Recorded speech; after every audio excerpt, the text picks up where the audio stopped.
ব্রেকফাস্টে বানিয়ে নিয়েছিলাম একটা স্পেশাল পোচ। প্রথমে ফ্রাইং প্যানে একটু বাটার ব্রাশ করে নিলাম, তারপর এর মধ্যে একটা ডিম ভেঙে দিয়ে নিলাম। এরপর এর মধ্যে আরও একটা ডিম ভেঙে দিয়ে নিচ্ছি। তারপর উপর দিয়ে আমি দিয়ে নেবো এখন স্বাদ মতন লবণ।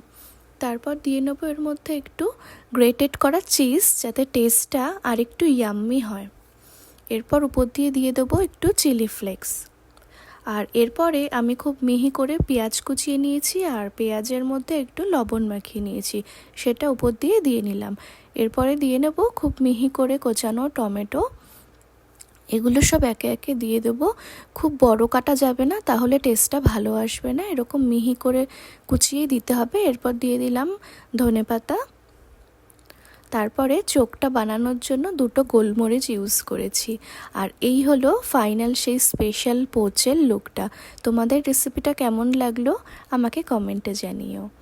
আর আজকের মতন টাটা, গুড নাইট।